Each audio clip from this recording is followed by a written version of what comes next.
We used to live over here in this barracks in another called Rosenborg. It was, yeah, you basically live there all the time. You're doing this guard service, and it's supposed to be tough training, tough time.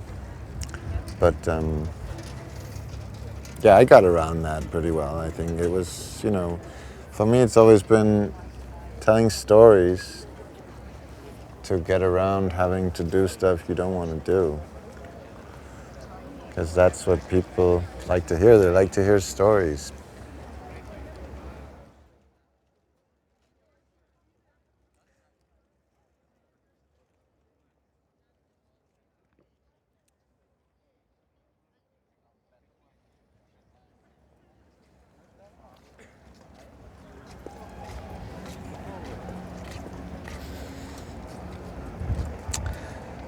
Yeah, good stories. Yeah, so, I mean, I think art or whatever you do is art, whatever you, any movement, action, or form, you create something. And in some way, just polishing your shoes, in this particular way that you have to in order to make them all shiny is an art form. Everything can be done artistically. But when you feel that your art is, no one sees it, no one cares, the question is, are you going to act this moment to go somewhere else, become something else, create something new? How long can you bear the status quo, the boringness of whatever you always already seen? Over here we have this opera house.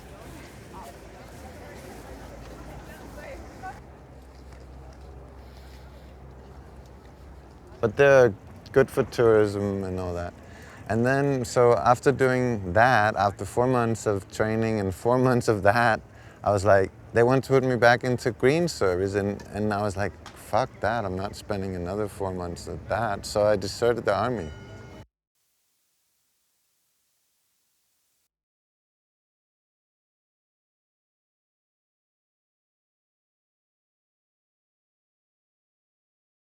I find it extremely invigorating to give people opportunities to find themselves and to find their inner creativity, to find out how to communicate better.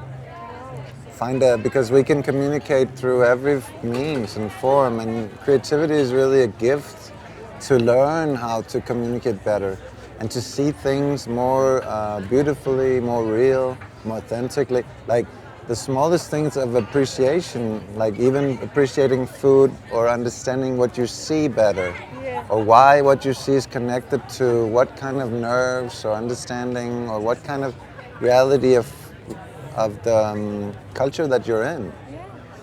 I spend a lot of time in India and I love it very much. That's why, because many times I meet Indians and they're like, usually go away to just make some extra money they can send back, So that's why I asked you so directly I why. think that was one of the reasons, I won't lie, because the culture, not the culture.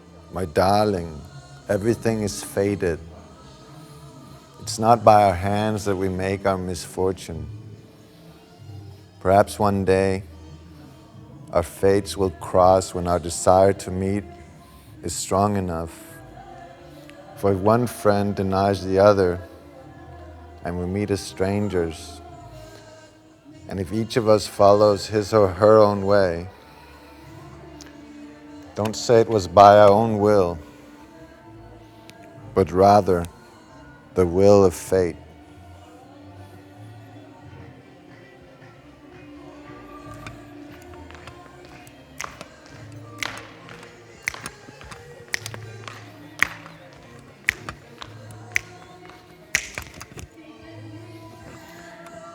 We gotta get the real Arabic. Look how beautiful the Arabic writing is.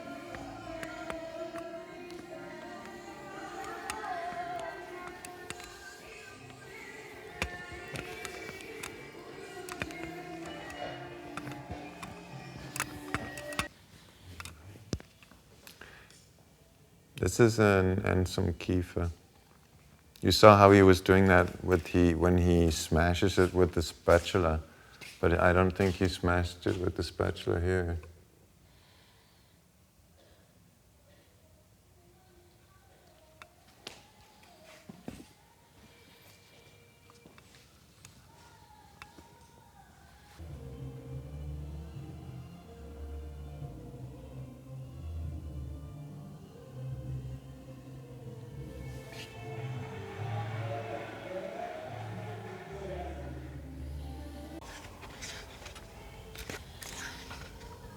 It's all in Italian. You speak Italian? It's us creatives that makes the difference.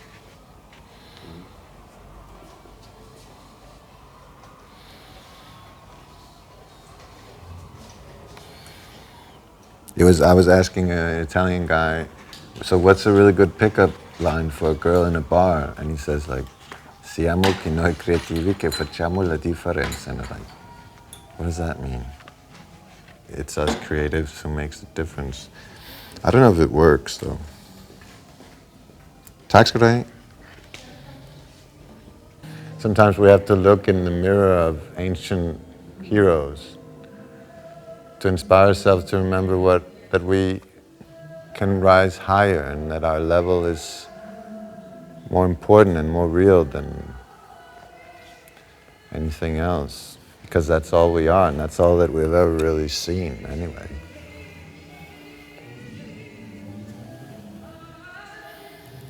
You see here is Andy Warhol, well now it disappeared. So the epigram.